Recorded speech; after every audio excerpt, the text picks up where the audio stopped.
हरि ओम श्री गणेशाय नमः। हरि ओम नमो भगवते वासुदेवाय नमः। हरि ओम श्री गुरुदेवाय नमः। श्री मद्भागवत महात्म्य परम मंगल में परात्पर अखिलेश्वर आकारं करुणा वर्णाल्य भक्तवांछित कल्पतरु श्री तंडीदुत और विनिंदित पीतांबरधारी श्री बालकृष्ण लाल जी की वाङ्मयी प्रतिमूर्ति श्रीमद्भागवत महापुराण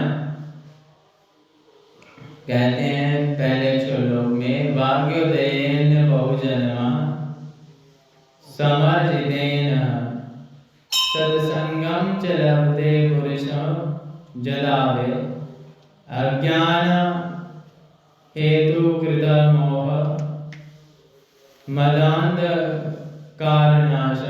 नाशम विदाय ही ततोदयते विवेकः। एक जन्म का नहीं, अनंत जन्मों के भाग्य जब उदय होते हैं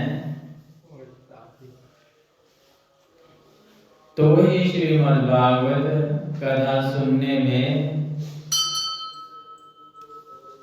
मन बनता है,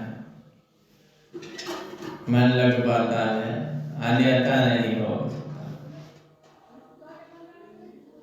ऐसे सुंदर ये भक्ति पूर्ण अनुष्ठान गोविंद की कृपा से ही होते हैं। देखिए भागवत की कथा कभी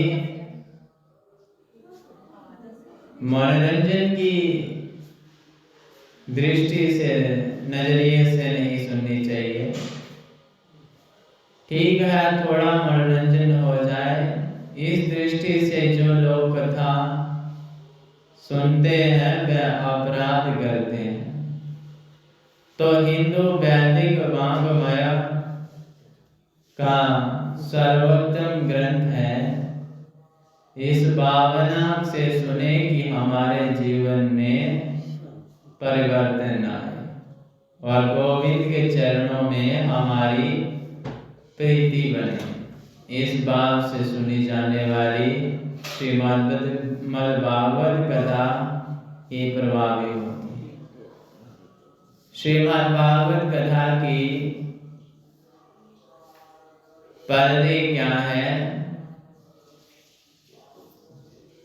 और इस कथा के सुनने का नियम क्या है, क्यों सुनी जाती है भागवत, इन बातों का जिसमें विवेचन किया गया है, विशुद्ध विवेचन, उसे हम भागवत महात्म्य कहते हैं। श्रीमद्भागवत जी के महात्म्य का यहाँ संक्षिप्त वर्णन करते हैं। कथा श्रवण में श्रीमती देवी इंद्रा देवी अर्थात भगवती देवी के व्यवधान न डाले, इसके लिए प्रभु के नाम का जयकारा लगाएं और जयकारे में संकोच न करें। हरि ओम नमो भगवते वासुदेवाय नमः। श्री कृष्ण परमात्मे नमः। सच्चिदानंद रूपाय विश्वोत्पत्त्यादि हेतवे तापत्रय विनाशाय श्री कृष्णाय नमः। जीवन की 3 बातें हैं जो बहुत समझने वाली हैं। ये 3 बातें हैं सच, चित और आनंद। और हम लोग बात बात पर कहा करते हैं सच्चिदानंद सच्चिदानंद। और सत्य कहते हैं अविनाशी को, जो पहले भी सत्य था, मध्य में भी सत्य था और अंत में भी सत्य है, क्योंकि सत्य परमात्मा है और सत्य परमात्मा अविनाशी है। वो इस युग में भी होंगे, अगले युग में भी होंगे और अंतिम युग में भी होंगे, वही बचते हैं अंत।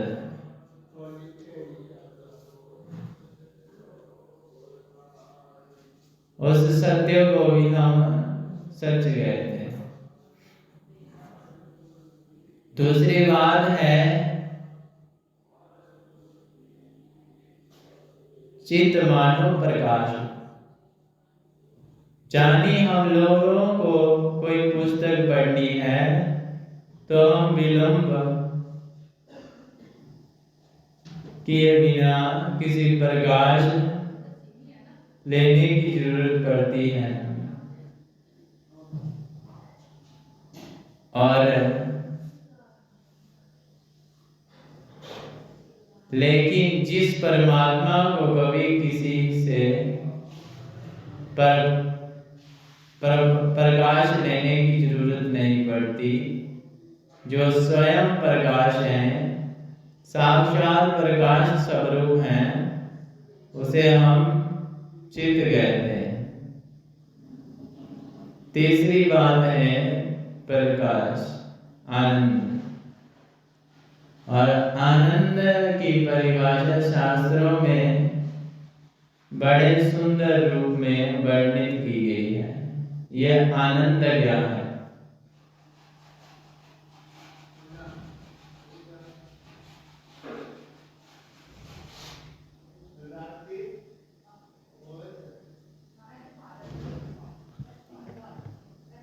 ज्यादा धन होना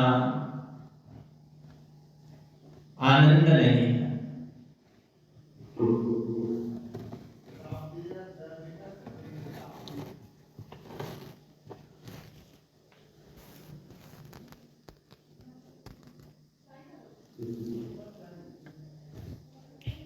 आनंद जो है वो परमात्मा का रूप है। और इसलिए सत्य ही श्री कृष्ण है, चित्त भी श्री कृष्ण है और आनंद भी भगवान ही है, नारायण श्री कृष्ण।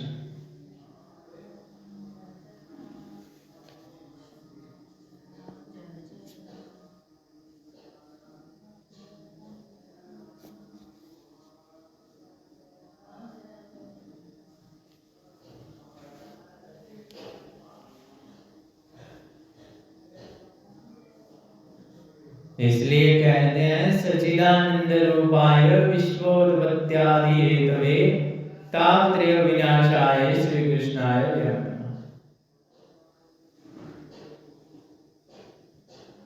जो विश्व को बनाते हैं, उसका पालन करते हैं, उसको समाप्त करते हैं, जिनकी कृपा से सारा संसार चलता है, तात्पर्य यह है कि तापत्रय विनाशाय, तीनों तापों को नष्ट करने वाले, करने की जिनमें समर्था है। तीन प्रकार के ताप कहे गए हैं, दैहिक, दैविक और भौतिक ताप। और श्री तुलसीदास जी एक दोहे में लिखते हैं, कोई तन दुखी कोई मन दुखी, कोई धन भी न रहे तो उदास, थोड़े थोड़े सब दुखी, सुखी प्रभु का दास। प्रभु के दास ही सुखी होते। एक भी व्यक्ति संसार में ऐसा नहीं है जिसके बारे में आप ये कह सकें कि ये प्राणी सुखी है। कोई भी व्यक्ति संसार में नहीं है जो छाती पर हाथ रखकर कहे कि मैं सुखी हूं।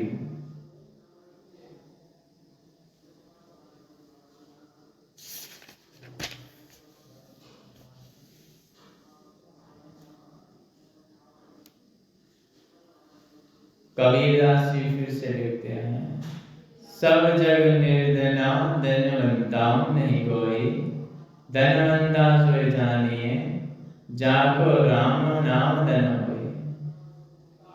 धनी वही है जिसके पास राम नाम का धन है, गोविंद नाम का धन है, जिसने प्रभु का नाम कमाया, वही सबसे बड़ा अमीर है। आध्यात्मिक ताप, आधिदैविक ताप और आदि भौतिक ताप तीनों को विनष्ट करने की जिन श्री कृष्ण के नाम में शक्ति है, ऐसे श्री कृष्ण को हम प्रणाम करते हैं। श्री कृष्णाय नमः। श्रीमद् भागवत के प्रधान देवता तो श्री भगवान गोविंद है, इसलिए भागवत महात्म्य के प्रथम श्लोक में ही भगवान श्री कृष्ण की वंदना की है। आदरणीय सुखदेव जी का वंदन किया गया है। जिन आचार्य सुखदेव जी ने जन्म लेते ही संन्यास ग्रहण कर लिया, सीधे जंगल की ओर चले गए। पुत्र पुत्र कहते उनके पिता वेद व्यास जी उनके पीछे दौड़े, परंतु आचार्य सुखदेव जी ने लौटकर नहीं देखा और सुखदेव जी को वो लौटाकर नहीं ला पाए। इतना सामर्थ्य नहीं था, नहीं रहे उनके पास। और ऐसे परम वंदनीय सर्वभूत हृदय श्री सुखदेव जी के कि हम वंदना करते हैं। सज्जनों, जैसे इस पवित्र भूमि पर बैठकर भागवत श्रवण के लिए इकट्ठे हुए हैं, ऐसे ही पुराणों की विद्या के लिए परम एकांत परम शांति का स्थान जो है उसे कहते हैं नैमिषारण्य क्षेत्र। नैमिषारण्य क्षेत्र, आइए हम उस नैमिषारण्य क्षेत्र में चले, जो बड़ी पवित्र भूमि है। 88,000 संत जन वहां बैठे हुए विराजमान हैं और वह सभी ऋषि गृहस्थ ऋषि हैं। उन्हें हम लोग कहते हैं शौनकादि ऋषि।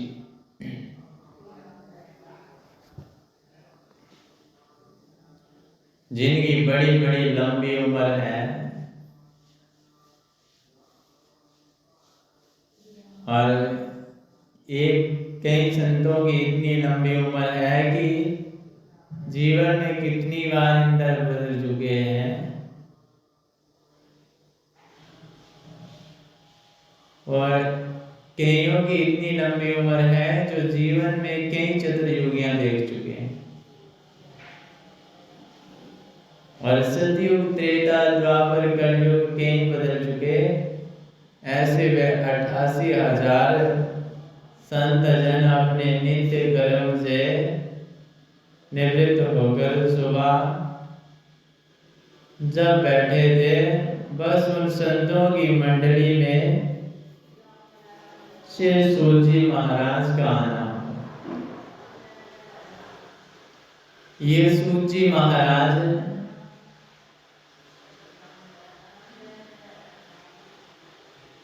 वेद व्यास जी के परम प्रिय शिष्य थे। अब जैसे श्री सूजी आए तो जो 88,000 ऋषि बैठे थे जिनकी उम्र हजारों वर्ष लंबी, लेकिन सूत जी उनकी मंडली के मध्य में जो पहुंचे वे केवल 20 वर्ष की आयु वाले, लेकिन 20 वर्ष की उम्र वाले परम युवा सूत जी को देखकर वह सभी संतजन खड़े हो गए। आइए महाराज पधारिए। बड़ी कृपा की। शौनक आदि ऋषियों, इस व्यवहार को देखकर श्री सूत जी ने बड़े संकोच में पड़ गए और आप लोग जे क्या करते हैं मुझे देखकर खड़े हो रहे हैं, मेरा आदर सत्कार कर रहे हैं, आकर क्यों? ऋषि जनगण कहते हैं, शौनक आदि ऋषि कहते हैं, सूत जी आप उम्र में छोटे हैं तो क्या हुआ? शास्त्र कहता है कि धन वृद्धा वर वृद्धा आयु वृद्धा सतथेव च ते सर्वे अभिज्ञानः वृद्धा च किंकरा शिष्य किंकरा। कोई बल में बड़ा होता है, कोई आयु में बड़ा होता है, कोई कदाचित धन में बड़ा होता है, किंतु जो ज्ञान में बड़े होते हैं वो तो सबसे बड़े होते हैं। इसलिए सूत जी आप देखने में छोटे लगते हैं, लेकिन अज्ञान रूपी अंधकार जो मानव के दिल में बैठा हुआ है, हृदय में बैठा हुआ है, उसे दूर करने में आप करोड़ों सूर्यों के समान हैं। आप हमें कोई ऐसी कथा सुनाइए जिससे संसार के लोगों के कष्टों की निवृत्ति हो जाए और गोविंद की प्राप्ति हो जाए। कृष्णं प्रापतिकरं शाश्वत साधनं तददातुना।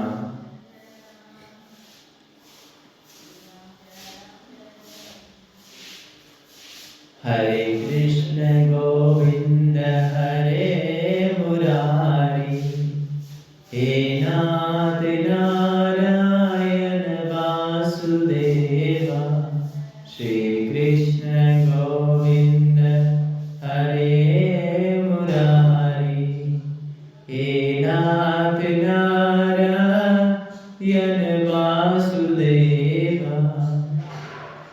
श्री कृष्ण गोविंद हरे मुरारी, हे नाथ नारायण वासुदेवा। श्री कृष्ण गोविंद हरे मुरारी, हे नाथ नारायण वासुदेवा।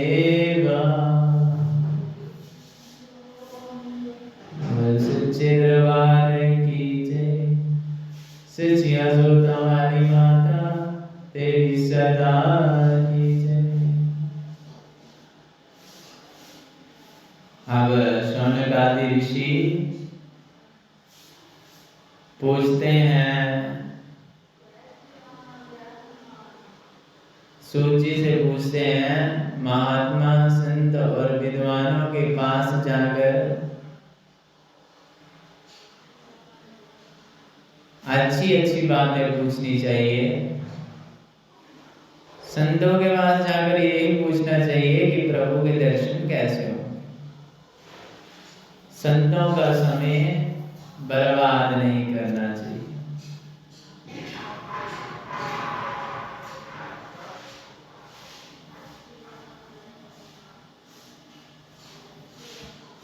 शौनक आदि ऋषियों ने सूत जी से यही पूछा कि संसार के लोगों को भगवान श्री कृष्ण की प्राप्ति कैसे हो।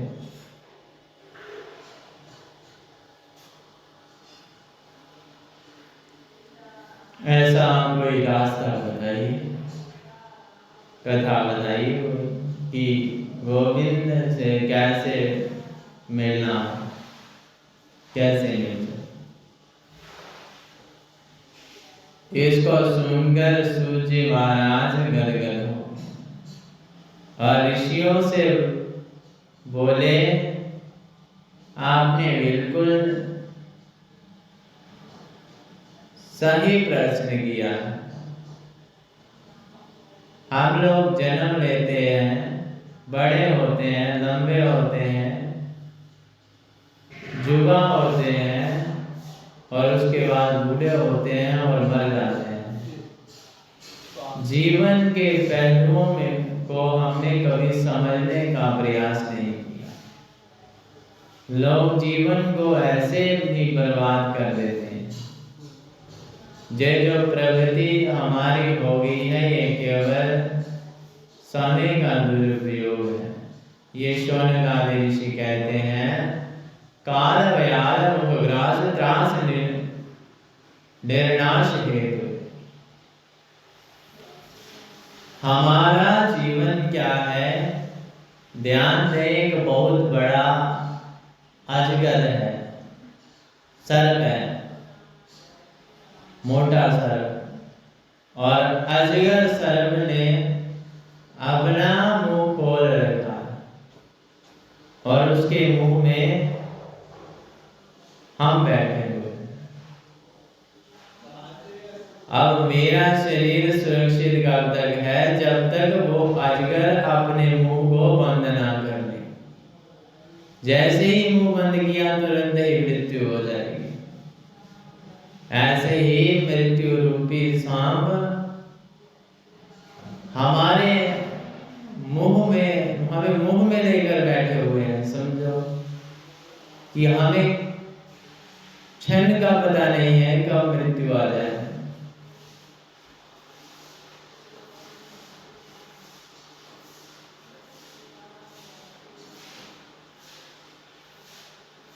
लेकिन हम अभिमान बड़ा ऊंचा करते हैं।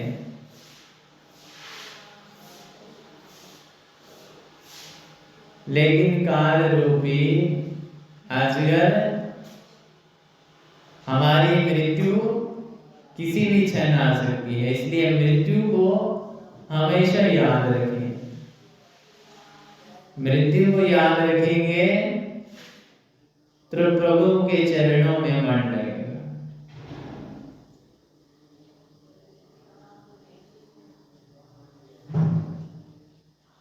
नाहि विच्छिद षण्मपि जातो निष्ठते कर्म कृत कार्यते आवश्यक कर्म गुणों स्वाभाविक कैवलात्।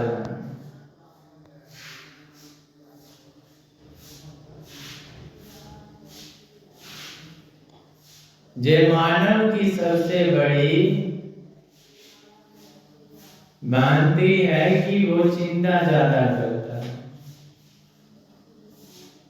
चिंतन नहीं कर पाता। जब जीवन में चिंता को हटाओगे, चिंतन तभी बढ़ेगा, और चिंतन को बढ़ाओगे तो यही मुक्ति का साधन है। इसी से मुक्ति मिलेगी।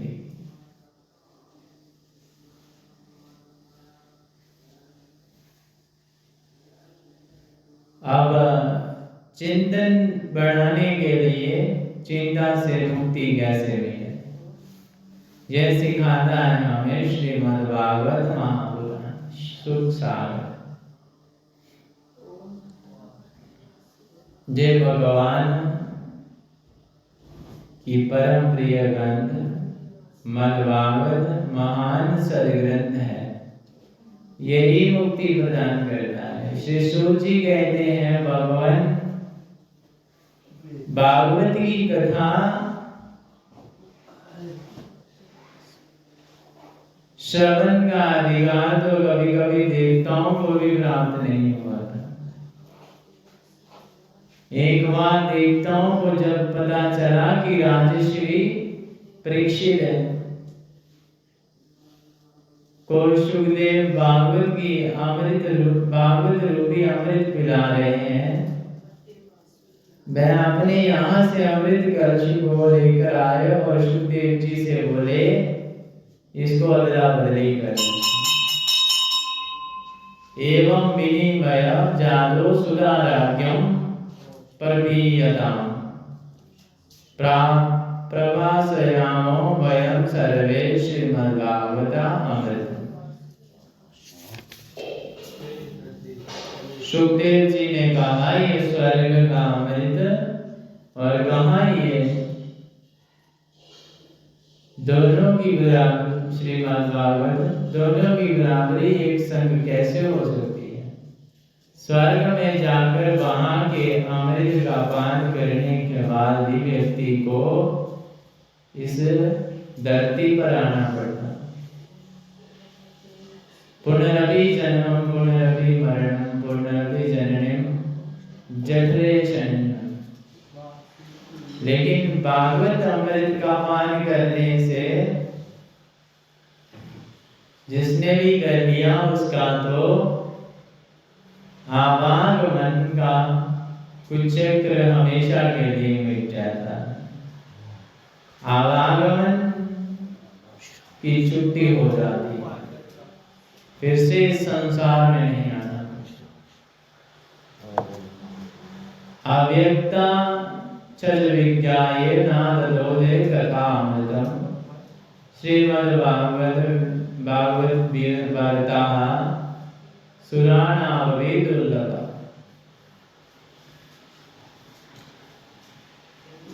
श्री सुखदेव जी ने देवताओं को अव्यक्त समझा और भागवत कथा अमृत का दान उन्हें नहीं दिया।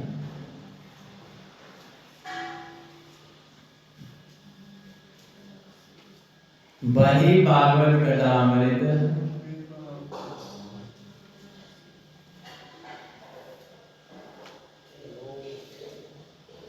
ना सुन पाने के कारण देवताओं ने जब ब्रह्मा जी से शिकायत की और ब्रह्मा जी ने तराजू लेकर तोलना शुरू किया तो एक पलड़े पर उसने ब्रह्मा जी ने दुनिया के सारे साधनों को रखा और दूसरे पलड़े पर केवल श्रीमद् भागवत जी को विराजमान किया। लघु नयानि जातानि गौरवेण इदं मत तदा ऋषिगणं सर्वे विस्मयं परमं जयो।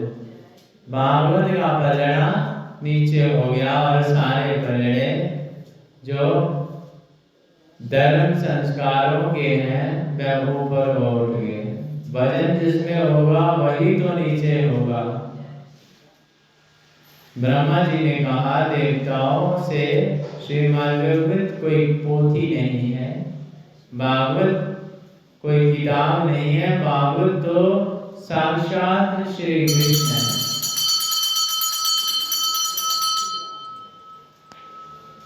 साक्षात श्री कृष्ण स्वरूप श्रीमद् भागवत है। इसको सुनने से जीवन धन्य हो जाता है। नारद जी ने हर जन में हर प्राणी को इसका प्रचार करने के लिए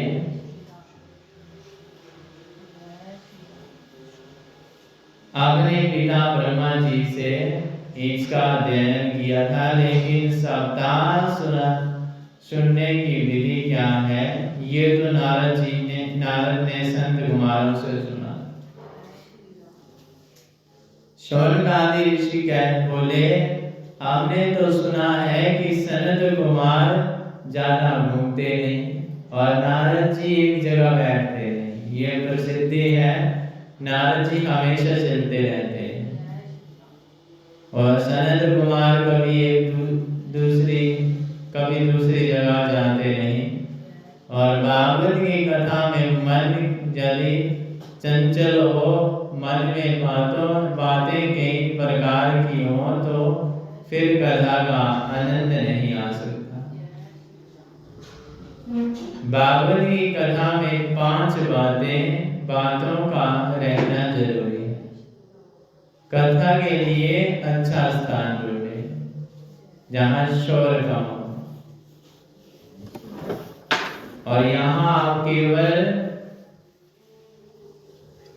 कथा वाचक की ही आवाज सुन सके,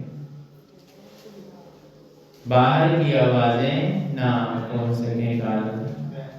दूसरी बात है भागवत के सुंदर शब्दों में जो व्यास जी सुनाए उसका गान करे। तीसरी बात है भागवत के ज्ञान को समझे, अच्छी तरह से सुने। चौथी बात है भागवत का ध्यान, क्योंकि भागवत में ध्यान को एक जगह स्थिर करके रखना पड़ता है व्यास की तरफ, तभी मन में समझ आएगी क्या सुना रहे। पांचवी बात है भगवान में आपके काम। भागवत कथा में आप भगवान की लीला में कितने लीन हैं, और भागवत कथा के सुनने का फल प्राप्त हो सकता है अगर ध्यान पूर्वक व्यास जी को सुने। अब सनत कुमार तो ऐसे संत हैं जो कभी घूमते नहीं, और नारद जी ऐसे हैं जो एक जगह कभी बैठते नहीं। तो नारद जी ने एक जगह बैठकर 7 दिन तक सनत कुमारों से भागवत कथा कैसे सुनी। सूत जी कहते हैं, श्री सूत जी कहते हैं, एक बार देवर्षि नारद बड़ी तेज चाल से दौड़ते हुए जा रहे थे। मैं बद्री धाम में विराजमान चारों भाई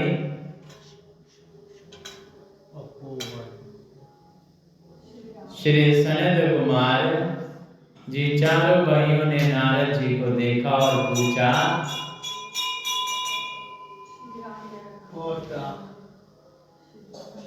चार भाई थे, सनक सनंदन, सनत कुमार सनातन, और कथा ब्रह्मादि मुख कृदिश।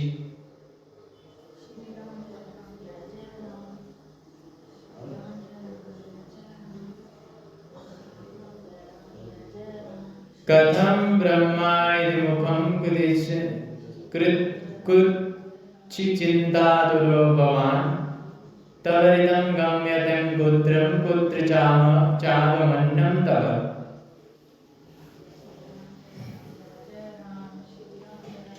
नारद जी से चारों भाइयों ने पूछा, नारद जी क्या बात है, आप कुछ उदास लग रहे हैं। हमने तो सुना है कोई कितना भी रो क्यों नहीं रहा हो, कितना दुखी क्यों ना हो, नारद जी के दर्शन के बाद उसके दुख समाप्त हो जाते हैं।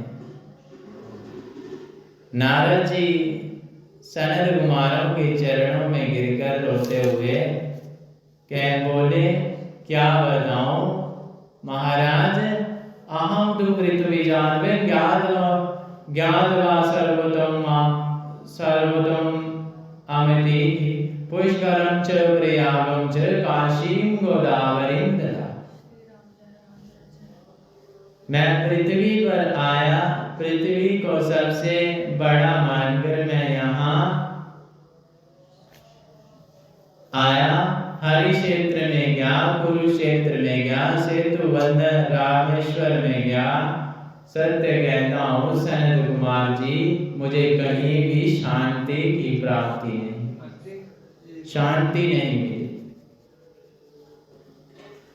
ना विषयं कुत्र चीज शर्मा मन संतोष कारकम काले नारदम मित्रेण दर्यम बाधिताधुना। ना कोई सच बोलता है, ऐसी लोगों की बुद्धि को कलयुग ने बिगाड़ दिया है कि एक बार भी कोई सत्य बोल देता है तो मानो बड़ा महान कार्य कर दिया, और कोई झूठ में दिन में 50 बार बोले तो उसकी कोई गिनती नहीं है। और एक धर्म का कार्य यदि कोई कर दे तो बार बार गिनता है मैंने ये किया। और ये हमने किया है, ऐसे कहता रहता है। और पाप का कार्य कोई होता है तो कहता है पता नहीं प्रभु की इच्छा से हो। हम क्या करें, बड़ों का आदर समाप्त हो गया और संतों का सम्मान भी समाप्त हो गया, कोई आदर सत्कार नहीं करता है।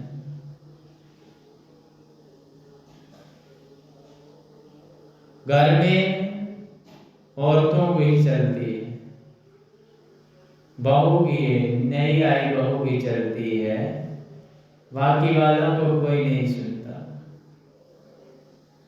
तरुणी प्रभुता गेश लोके बुद्धिदायका कन्या विक्रम लोभाद दंभिरी नाम च कल्पना। सनत कुमार जी बोले घर में नई बहू की यदि चलती है तो ये गलत क्या है? गलत बात नहीं है, घर की बहू की ही चलनी चाहिए, लेकिन बड़ा काम कोई करे तो दादी से अथवा बुजुर्गों से तो सलाह लेनी चाहिए। लेकिन यहाँ तो घर में चलती है नई बहू की और सलाह लेते हैं लड़की के ससुराल वालों की।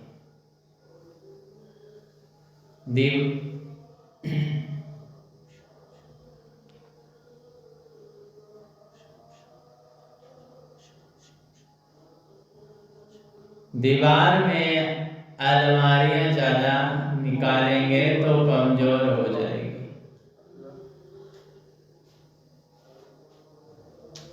अगर घर में साले जी की सलाह देंगे तो बर्बाद हो जाएगा। कौरव इसके परिणाम है कि मामा चुगनी की कृपा से क्या हुआ सब जानते हैं। नारद जी कहते हैं कि मैं घर घर में गया, संतों का सहारा लिया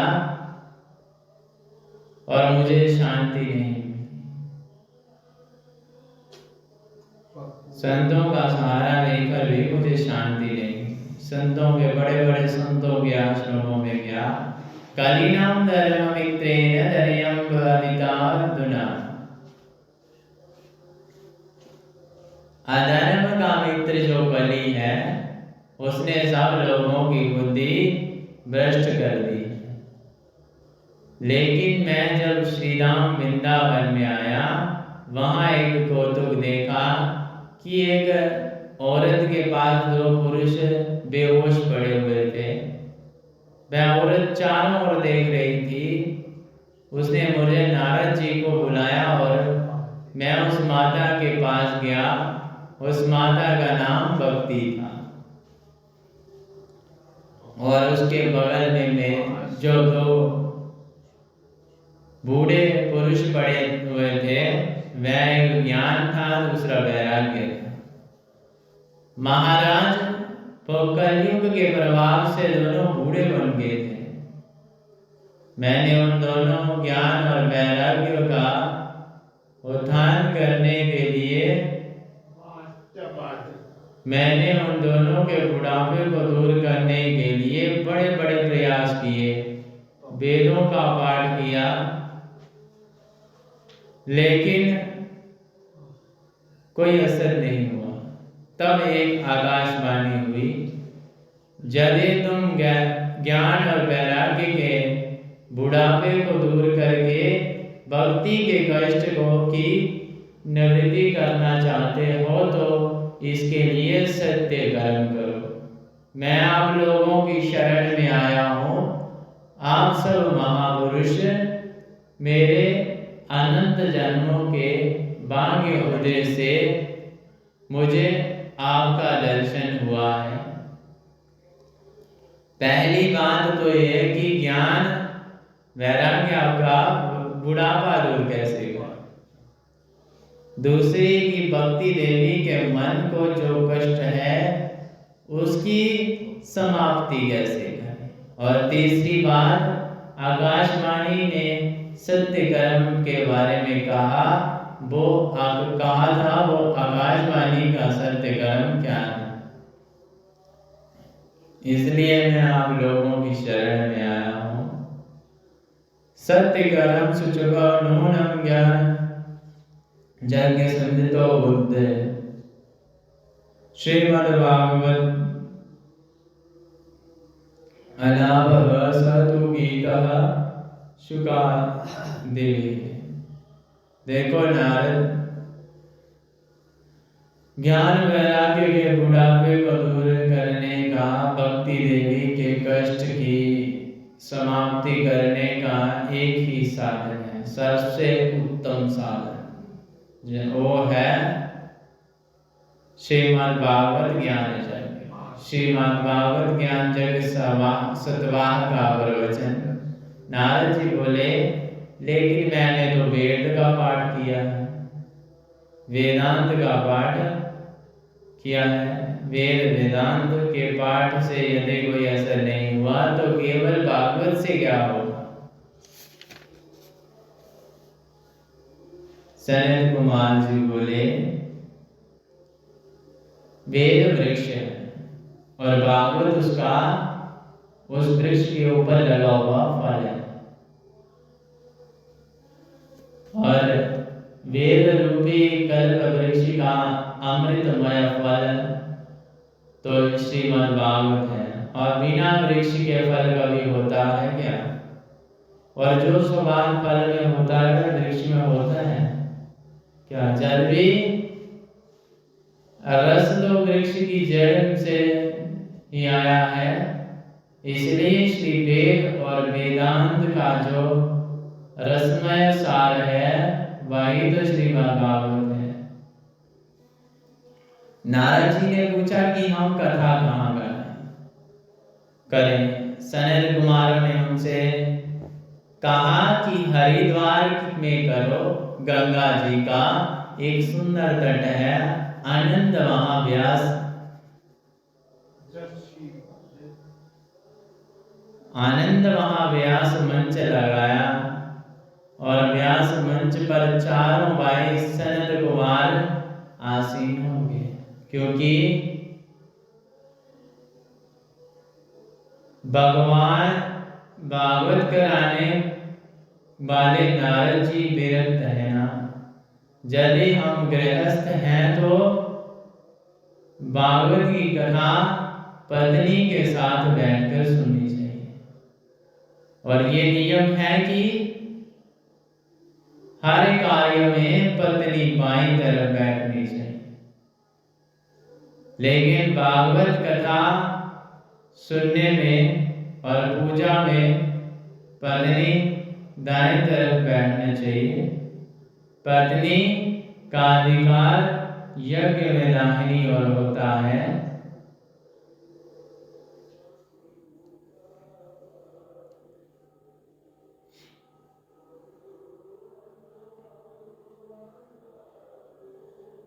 बोलिए श्री कृष्ण भगवान की जय।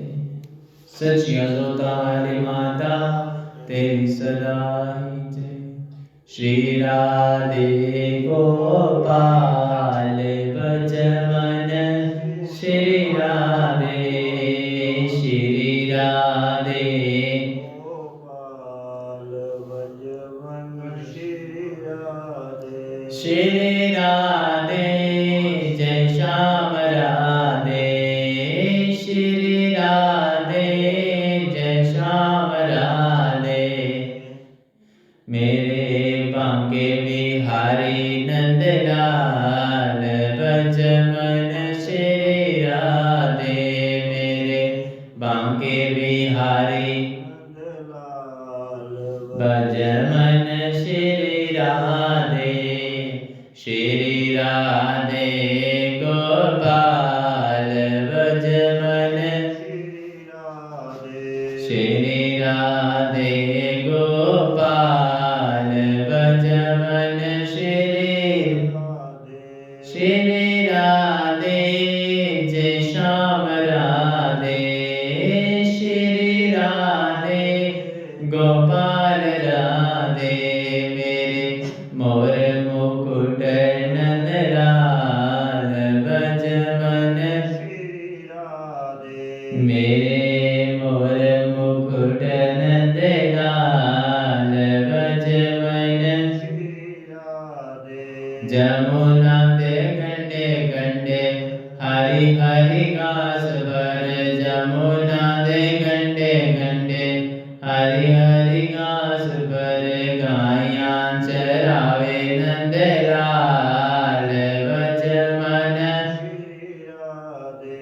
गायां चरावे नंद लाल बज मन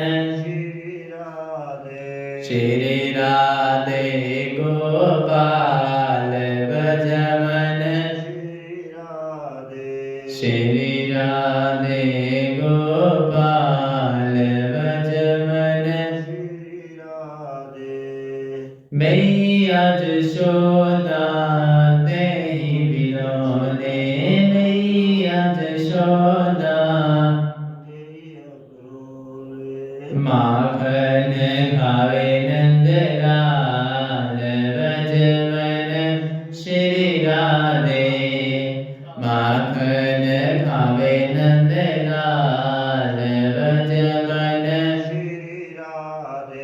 श्री राधे गोपाल बज मन श्री राधे गोपाल बज मन श्री राधे गोपाल राधे श्री राधे गोपाल मेरे मोर मुकुट नंद लाल बज मन मेरे बांके बिहारी नंद लाल बज मन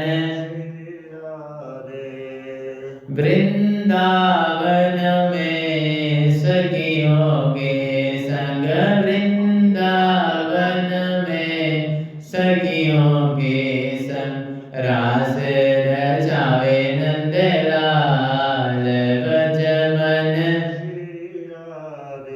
रास रचावे नंद लाल बज मन श्री राधे गोपाल बज मन श्री राधे गोपाल बज मन बोल सच्चे दरबार की सचियों जो हमारी माता तेरी सदा ही जय।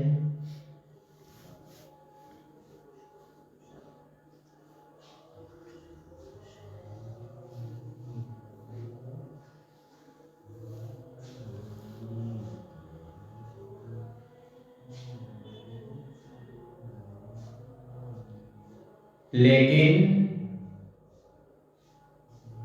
जब महात्मा जी कथा कर रहे हैं तो वो पत्नी कहां से लाए, इसलिए नारद जी अकेले बैठे हैं और 3 आसन सामने बिछा दिए पवित्र ज्ञान और वैराग्य के लिए और कहा हे भक्ति माता आप आओ, आपके कष्ट की समाप्ति के लिए हम भागवत कथा सुना रहे हैं।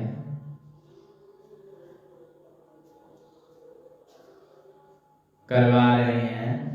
भक्ति देवी आपने दोनों पुत्रों के साथ आई, अपने दोनों पुत्रों के साथ आई और नारद जी जजमान बन गए, मुख्य श्रोता बन गए और तुलसी देवी की स्थापना की। अब तो धीरे धीरे हजारों संतों की भीड़ लगी। अरे सनत कुमार कथा कर रहे हैं, नारद जी कथा करा रहे हैं और आनंद की बात है कि संत महात्मा ज्ञानी मुनिंद्रों का आगमन होने लगा। जय कुंभ जैसे वातावरण बन गया। सनत कुमार जी भागवत का व्याख्यान करने लगे। भक्ति ज्ञान और वैराग्य आकर आसन पर बैठ के आसीन हो गए, लेट गए। आगे वो मुर्शिद पड़े हुए थे। सनत कुमार जी महाराज ने बड़ा सुंदर व्याख्यान, बड़ी सुंदर भागवत की महिमा का वर्णन किया, लेकिन शास्त्र कहते हैं शास्त्रों के बारे में कभी भी शंका नहीं मत करें। मन में शंका को बैठाकर रखना एक पाप है, अपराध है। इसलिए मन में शंका आए तो उसे तुरंत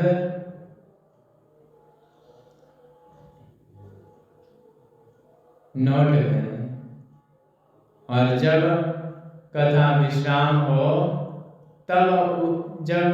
जब भी समय उचित लगे तो व्यास जी से उस शंका का समाधान करें। सनत कुमार जी कथा सुना रहे हैं और भक्ति अपने पुत्रों के साथ आकर बैठी हुई है, लेकिन किसी को दिखाई नहीं दे रही। नारद जी ने सनत कुमार से कहा, मैं आपसे एक प्रश्न करता हूं।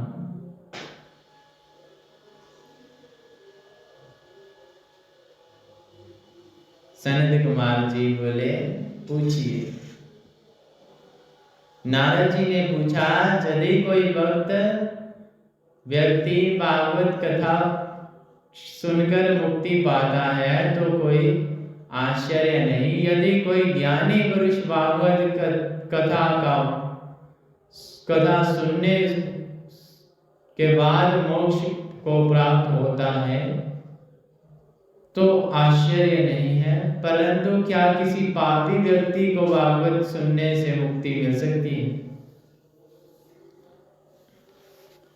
सनत कुमारों ने बहुत सुंदर व्याख्यान किया, बताया। कहते हैं, यह मानवः पापकृतस्तु सर्वदा सदा दुराचारता विमार्गगा क्रोधा अग्निर्दुग्धाः कुटिलाशचकामिनः सप्ताह जगेन फलो पुनन्ति ते। जिस मनुष्य ने जीवन में कभी सत्य कर्म नहीं किया, सही कार्य नहीं किया, दुराचार में ही जिसका मन रहता हो, क्रोध रूपी अग्नि में हमेशा जलता रहता हो, ऐसे पापी व्यक्ति को किसी के द्वारा 7 दिन तक यदि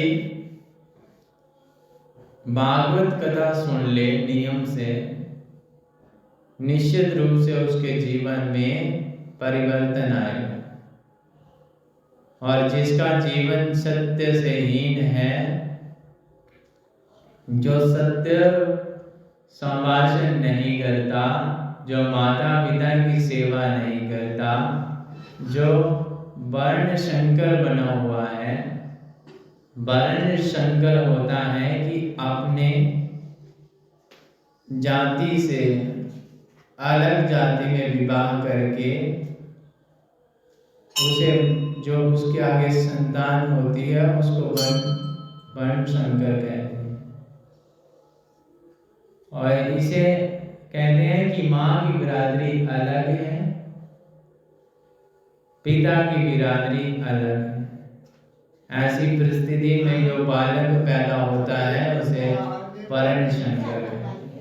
5 प्रकार के उग्र पापों में जिसकी प्रवृत्ति रही है, वो भी 7 दिन तक भगवान की भागवत कथा सुन ले तो उसका मन पवित्र हो जाता है। मैं तो यहाँ तक कहता हूँ कि जिसने जीवन पर्यंत पाप कर्म किया हो और पाप कर्म करते करते जिसकी मृत्यु हो गई हो और मरने के बाद यदि भूत प्रेत पिशाच भी बन जाए तो उसके नाम से भी हम भागवत कराएं तो उसका जीवन पवित्र हो जाता है और वह मुक्त हो जाता है। नारद जी बोले, महाराज ये बात हमारे समझ में नहीं आई। जीवन पर्यंत पाप करने वाला व्यक्ति मरने के बाद प्रेत बनने के पश्चात भागवत सुनकर मोक्ष प्राप्त कैसे कर सकता है? नारद जी को संत कुमारों ने एक सुंदर कथा सुनाई, उस कथा का वर्णन करते हैं। नारद कैसे कैसे प्रेत आत्मा व्यक्ति भी भागवत को सुनने से मोक्ष प्राप्त कर लेता है। और कथा में कीर्तन भी जरूरी है। और जो कथा में कीर्तन गाते हैं ना, उनके हृदय के पाप निकल जाते हैं और वह पाप निकल कर उनके सिर पर जा बैठते हैं। यो कीर्तन नहीं बोलते और कीर्तन में वजन में ताली बजाकर गाने से हस्तरेखा बदल जाती है, और जो ताली नहीं बजाते है ना, उनकी बढ़िया वाली रेखा भी गड़बड़ हो जाती है। आचार्य संत कुमार जी कहते हैं, नारद जी को लक्ष्य करके तुंगभद्रा तट के पूर्वम भूत पतन मुक्तमं जत्र वर्णाः सर्वधर्मेण सत्य सत्कर तत्परा। तुंगभद्रा एक नदी है के किनारे पर एक बहुत सुंदर नगर था। उस नगर का नाम था उत्तम नगर। वर्णाश्रम धर्म का पालन करने वाले सभी सम्राट लोग उसमें वास करते थे। उसी नगर में एक पंडित जी महाराज रहते थे, जिनका नाम था आत्मदेव। आत्मदेव का शाब्दिक भाव होता है आत्मा में देवता का जिसने दर्शन किया वो आत्मदेव। पंडित जी बड़े सुशील हैं, परिणित हैं और लोभमय हैं। बाकी उनमें सब सद्गुण हैं, लेकिन जैसे ही सद्गुण संपन्न पंडित आत्म देव हैं, बिल्कुल उनके विपरीत उसकी भार्या है, पत्नी है। नाम भी बड़ा विचित्र है, धुंधली देवी। जैसा नाम वैसा ही गुण है, जथा नाम तथा गुण। ये जो धुंधली देवी है, इनमें एक बड़ी बारी विशेषता है, और ये विशेषता उसी नारी पर आ सकती है जिस पर भगवान की विशेष कृपा हो। धुंधली देवी में विशेषता क्या है कि पति तो जाते हैं बेचारे पूजा पाठ करने, जजमानों के घर, शाम को लौट आते हैं। दिन भर पत्नी का ही साम्राज्य रहता है घर पर। कभी पड़ोसियों से झगड़ लेना, कभी सामने वालों का मनोरंजन कर लेना, ये उनका रोज का धर्म था, कार्य था। बड़ी कर्कश वाणी की थी, तेज थी, बोलती थी तो लगता था कोई मिर्ची सड़ रही है। लेकिन सायकाल में जैसे ही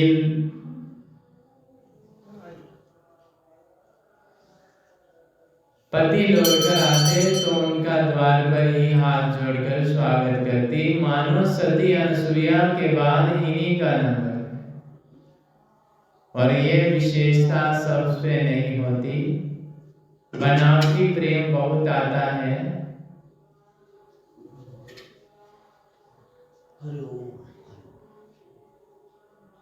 और ये बात हमको समझ लेनी चाहिए कि कोई ज्यादा बनावटी भक्ति दिखाए, प्रेम दिखाए, तो समझो कि अंदर से कुछ गड़बड़ है। जो ज्यादा बनावटी प्रेम दिखाए, ज्यादा मीठा बने, ज्यादा प्रिय बातें करें, समझो वो बदमाश है। ये शास्त्रों की बात है। परमात्मा को बनावटीपन अच्छा नहीं लगता, इसलिए उनसे ज्यादा घुले मत। जो ज्यादा प्रेम दिखाए उनसे दूर ही रहे। निर्मल जन मन जन सो मोहि पावा, मोहि कपट छल छिद्र न पावा। परमात्मा कहते हैं कि तुम दिखावा मत करो। जो बनावटपन करते हो, ऊपर से कहते हो नमस्कार और मन में सोचते हो कुछ और,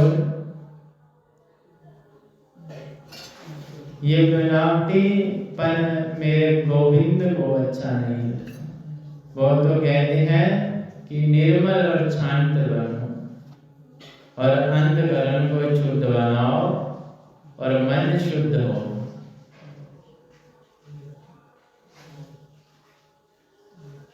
धुंधली देवी का मन पवित्र नहीं था। वो जितने देर तक दिन में 4 घरों में लड़ाई ना करे, कलह ना मचाए, तो उसे सुख नहीं मिलता। और पति के सामने बड़े प्रेम से आदर पूर्वक खड़ी होती थी। और पंडित जी के घर में धन की तो कमी थी नहीं, लेकिन बेटा नहीं था। तुलसी स्थापना तो हर हिंदू के घर में होनी चाहिए। उनके घर में भी तुलसी है, लेकिन पता नहीं क्यों तुलसी कभी हरी नहीं हो पाती, सूख जाती है। पंडित जी के घर में गौ पूजा भी होती है, लेकिन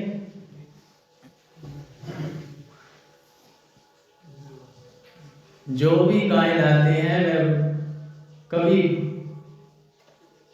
घर का दूध नहीं मिलता, उनको बांझ की बांझ रह जाती है। एक दिन पंडित जी बैठे बैठे विचार करने लगे, सोचते हैं तुलसी को भी रोज जल देता हूँ अपने हाथ से, फिर भी सूख जाती है। मेरी गाय 6 वर्ष की हो गई है, वह भी बांझ है, बच्चा बच्चिया कुछ भी नहीं। अब पड़ोसियों का आना शुरू हुआ। बढ़िया पड़ोसी भी भगवान की कृपा से ही मिलते हैं। ज्यादा बढ़िया कहीं मिल जाए तो आपको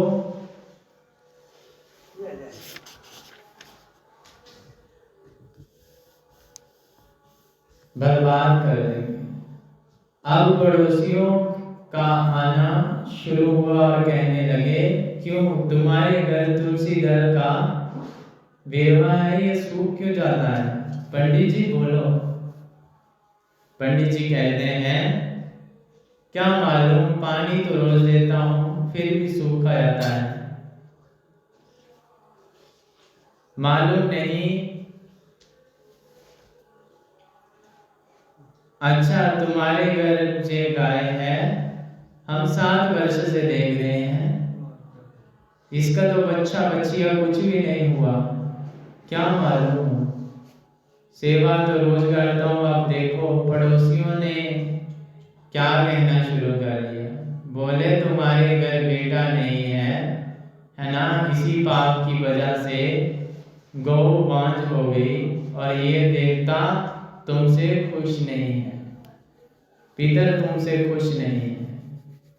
ऐसा भ्रम में डाल दिया पंडित जी को। एक दिन तो वो विद्वान ब्राह्मण के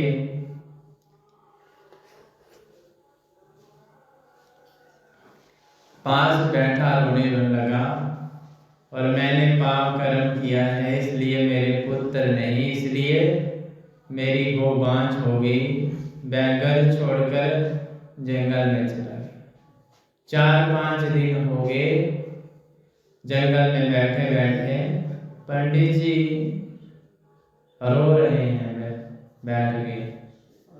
जब तक पुत्र की प्राप्ति नहीं होगी और प्रभु मुझे पुत्र प्राप्ति का वरदान नहीं देंगे, मैं घर लौटकर नहीं जाऊंगा। कोई संत उधर से गुजर रहे थे, जे चेहरा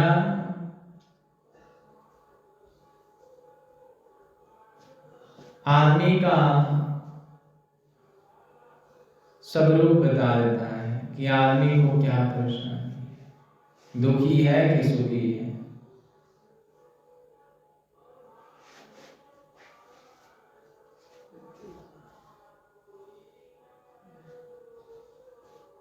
प्रत्येक आदमी के चेहरे पर लिखा रहता है कि कहीं घूमने की जरूरत नहीं है, और यह समझने में 1.5 मिनट से ज़्यादा भी समय नहीं लगता कि प्राणी। और ये पंडित जी वहां पड़े क्यों रो रहे हैं? सनत जी, साधु जी सोचते हैं क्यों रो रहे हैं। और महात्मा जी ने देखा और देखकर समझ गए कि ये विद्वान ब्राह्मण है लेकिन दुखी है। पास में आकर संत ने बड़े प्रेम से पूछा, कथम रोदृषि विप्रतम काते चिंता विलयसी वदंतम सद्वरम महम सबस्यम दुखस्य कारणम। पंडित जी आप रोते क्यों हो? आप तो कोई बहुत बड़े कर्म कांड के विद्वान मालूम होते हो, क्या तकलीफ है आपको, मुझे बताइए। पंडित जी ने चरणों में गिरकर कहा, क्या बताऊं, मैंने जो पाप कर्म किया था उसे भोग रहा हूं। मेरे द्वारा दी हुई चीज देवता पितर स्वीकार नहीं करते। मेरे घर गो बांझ हो गई है, तुलसी सूख गई है, और क्योंकि मेरे घर पुत्र नहीं है, इसी पाप की वजह से ये सब हुआ है। मैंने निश्चय कर लिया है जब तक पुत्र की प्राप्ति नहीं मिलेगी लौट कर घर नहीं जाऊंगा, मर जाऊंगा यहीं। महात्मा के बड़े आश्चर्य हुआ और उनको समझाते हुए बोले, मुच्छ ज्ञानम प्रजारूपम बलिष्ठम कर्मणो गति विवेकम तुम समासादम तज्जम संसार वासना। पंडित जी आपके मन में पुत्र की जो कामना है ये एकमात्र अज्ञान है। संत ने पंडित जी से कहा, यदि तुम्हारे घर पुत्र हो जाता है तो समझ लेते परमात्मा की कृपा हो गई, और पुत्र नहीं हुआ है तो समझो भगवान की बहुत बड़ी कृपा हो गई। क्या करोगे बेटा लेकर? बेटा यदि घर में नहीं होता तो हम 2-4 वर्ष रोते हैं, फिर सोचते हैं कि भाग्य में नहीं है। छोड़ो काहे का रोना, बेटा होकर मर जाए तब भी मन में पीड़ा 2-4 महीने तक होती है। भाई हुआ तो था लेकिन मर गया, हम क्या करें। लेकिन पुत्र होने के बाद यदि नालायक हो जाए, पुत्र होने के बाद यदि कुपुत्र हो जाए तो जीवन भर रुलाता रहेगा। फिर तुम्हें पुत्र की ज्यादा ही कामना है तो गोविंद को पुत्र मानो, कन्हैया को अपना पुत्र बनाना। यह संसार बड़ा विचित्र है पंडित जी। यह संसार के बेटे धोखा दे जाते हैं। आज समझते हैं जिसे बेटे का हम लालन पालन करते हैं, वो अंत में करता क्या है, हमारी खोपड़ी में डंडा मारता है। खोपड़ी फट जाती है तो उसमें एक लोटा घी भर देता है। केवल इसी काम के लिए हम पुत्र की याचना करते हैं। यदि वो पुत्र का पुत्र निकला तो 50 लोटा घी भर देगा तो फिर भी मुक्ति नहीं होगी। इसलिए गोविंद को अपना पुत्र मान। अनन्य ममता विष्णु ममता प्रेम संगता भाव साहेब सा द्रात्मा बुद्धे प्रेम निगुप्तते। जैसी ममता हम संसार से करते हैं वैसी ममता प्रभु से करें, गोविंद से करें तो कल्याण हो जाए। पंडित जी चरणों में गिरकर बोले, यही तो समस्या है इन महात्माओं के सामने जरा मन की बात कहते हो तो ये वेदांत का बखानना शुरू कर देते हैं। मैंने कह दिया मेरे घर पुत्र नहीं है तो मुझे कथा सुनाने लगे, मुझे वेदांत का प्रवचन सुनाने लगे। और महात्मा जी मेरे को बेटा चाहिए। संत ने कहा लेकिन मैंने तुम्हारे मस्तक की रेखा को देख लिया है, 7 जन्मों तक तुम्हें पुत्र का सुख नहीं है। पंडित जी बोले आप संत हो महाराज, आप चाहे तो जन्म पत्री बदल सकते हैं, आप चाहे तो हाथों की रेखा का परिवर्तन कर सकते हैं। यदि आपने पुत्र होने का वर नहीं दिया तो सत्य कहता हूं मैं आपके सामने सिर पटक कर मर जाऊंगा, लेकिन बिना पुत्र के लौटकर घर में नहीं जा सकता। संत के मन में दया आ गई। संत ने फल दे दिया और कहा अपनी पत्नी को खिला देना। सारे नियम बता दिए, सुंदर पुत्र होगा। आत्मदेव ने फल पत्नी को दे दिया। अब पत्नी सोचती है आत्मदेव की ये सब नियम तो वह पालन नहीं कर सकती। धुंधली देवी ने अपनी सहेली के पास बैठकर रोने लगी। सहेली बोली गर्भ में बालक धारण करना मेरे वश की बात नहीं है। सहेली को बोली और लालन पालन भी नहीं कर सकती, मुझे बहुत तकलीफ होती है। और कहीं सुखदेव जी की तरह 12 वर्ष गर्भ में रह गया तो मुश्किल हो जाएगी। इसलिए मैंने सोचा कि यहाँ सब कुछ है, वहाँ खाने वाला नहीं है, और यहाँ खाने वाले बालों की लाइन है, वहाँ भोजन नहीं। गरीब सहेली के 6 पुत्र हैं, 7वां होने वाला है। अन्न का दाना भी नसीब नहीं है। मेरे घर अरबों की संपत्ति है पर खाने वाला नहीं है। सहेली से बोली एक काम करो ना, मेरे पति तो बोले वाले हैं, पूजा पाठ के अलावा कुछ नहीं जानते। इस बार तुम्हारे घर जो पुत्र जन्म लेगा उसको मुझे दे देना, मैं तुम्हें बहुत सा धन दे दूंगी। सहेली ने कहा ठीक है। उसने समय आने पर सहेली का पुत्र ले लिया और पति से कह दिया बस मेरे होने वाला है, बेटा होने वाला है।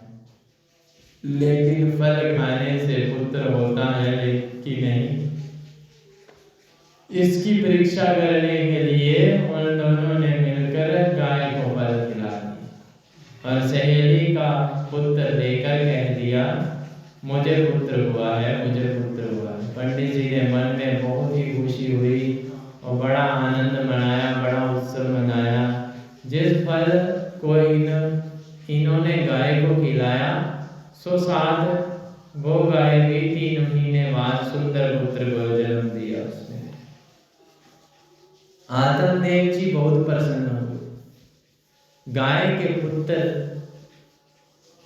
का नाम गोकर्ण रखा क्योंकि उसका संपूर्ण शरीर मनुष्य जैसा था, केवल कान गाय जैसे लंबे लंबे, इसलिए उसका नाम गोकर्ण रखा। और मन में सोचा मेरा नाम है आत्मदेव, इसलिए पुत्र का नाम रखूंगा परमात्मा देव। धुंधली बोली, वाह, 9 महीने के गर्भ में हमने रखा और नाम आप अपने नाम से मिलता जुलता रखोगे। मेरा नाम धुंधली है और मेरे पुत्र का नाम होगा धुंधुकारी। आत्मदेव जी कहते हैं, ठीक है देवी, तुम राजी हो, हमें कोई आपत्ति नहीं। तो बेटे का नाम धुंधुधारी रख दिया। बोले सच्चे दरबार की जय, सच्चियां जोता वाली तेरी सदा ही जय।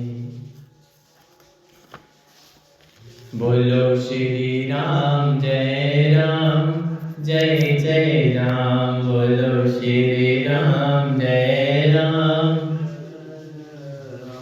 बोलो श्री राम जय राम, जय जय राम। बोलो श्री राम जय राम, बोलो श्री राम जय राम, बोलो श्री राम जय राम, जय जय राम। बोलो श्री राम जय राम, बोलो श्री